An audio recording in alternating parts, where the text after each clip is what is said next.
Hello guys, আপনারা সবাই জানেন যে আমরা একটা নতুন দোকান নিছি। আমরা যদিও ওই দোকানে উঠি নাই, কারণ ওই দোকানে এখনো অনেক কাজ বাকি। তো আজকে হচ্ছে আমরা দোকানে সাফাইয়ের কাজ করব, মানে ক্লিন করব পুরো দোকানটা।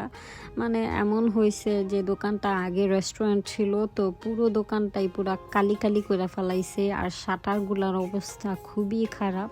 তো এগুলো অবশ্যই আগে পরিষ্কার করা দরকার, কারণ নতুন যেহেতু দোকানটা দিতেছি, তো একটু নতুন করা তো দরকার আছে।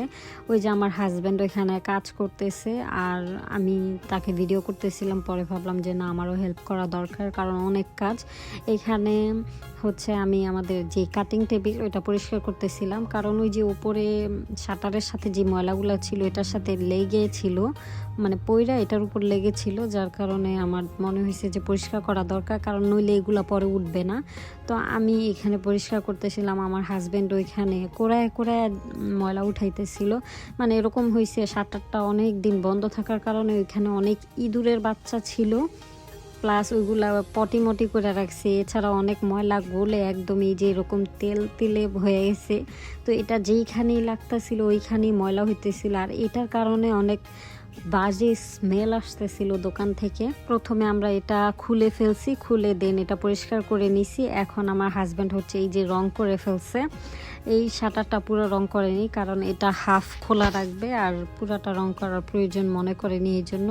আর আমার হাজব্যান্ডের একটা ভুল হয়েছে, মানে উনি রং কিনতে যেয়া দুই ধরনের রং কিনছে। উনি জানতো না যে দুইটা দুই রকম হবে, হোয়াইট কালার রঙই দুই ধরনের কিনছে, যার কারণে এমন হয়েছে একটা হচ্ছে পানি পানি কালারের হয়ে গেছে, আর আরেকটা হোয়াইট ঠিকই আছে। তো পরে আর চেঞ্জ করিনি, ভাবলাম যে যাই কিনছে ইটস ওকে, এটা দিয়েই চলবে।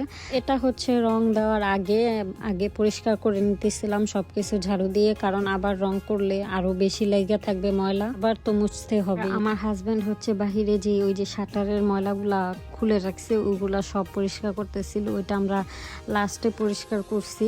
আর আমাদের দোকানের পাশে ওই যে এখানে দেখা যাইতেছে চেয়ার টেবিল রাখা ছোট ছোট, কারণ এখানে রেস্টুরেন্ট ছিল। তো অপোজিট সাইডে অনেক টেবিল রাখা ছিল, ওই যে ছোট বেঞ্চ ছিল, এখানে বসে সবাই খাওয়া দাওয়া করতো। কিন্তু বাহিরে এত গরম, এত ঘামতেছিলাম বলার মতো না। আর আমি তো একদম আমাদের গ্রামের মতো কাছা মাইরা কাজ করতেছিলাম। যদিও আমি বেশি কাজ করতে পারি না, বাট আমার হাজব্যান্ড অনেক হার্ডওয়ার্কিং, মানে যা পারবে সব নিজে করার চেষ্টা করবে, এরকম মানুষ। ঝাড়ুর পরে আমাদের পরিষ্কার পরিচ্ছন্ন শেষ। এছাড়াও আমরা প্রায় প্রতিদিন এই দোকানে যাই, গিয়ে আবার একটু পরিষ্কার করি বা একটু কাজ যা আছে তাই করি। এদিকে আমি আমার কষ্ট দেখাইতেছিলাম, ঘাইমা গেছি অনেক। পরের দিন গিয়ে আবার ওইখানে আরও ছোট ছোট কাজ ছিল, প্রতিদিনই কিছু না কিছু করতে হয়। এই যে আমার হাজব্যান্ড হচ্ছে মেশিনে মেবি চাক্কা লাগাইতেছে যাতে মুভ করতে সুবিধা হয়। এছাড়া আমাদের দোকানের পুরোটা ডেকোরেশন হয়নি, হইলে তো আপনাদেরকে অবশ্যই দেখাবো। আর ওপেন হবে সামনে নেক্সট মাসে, মানে সেপ্টেম্বরের 4-5 তারিখের মধ্যে ওপেন হয়ে যাবে, কারণ ওইখানে এখনো ইলেকট্রিসিটি দেয় নাই, যার কারণে দেরি হইতেছে।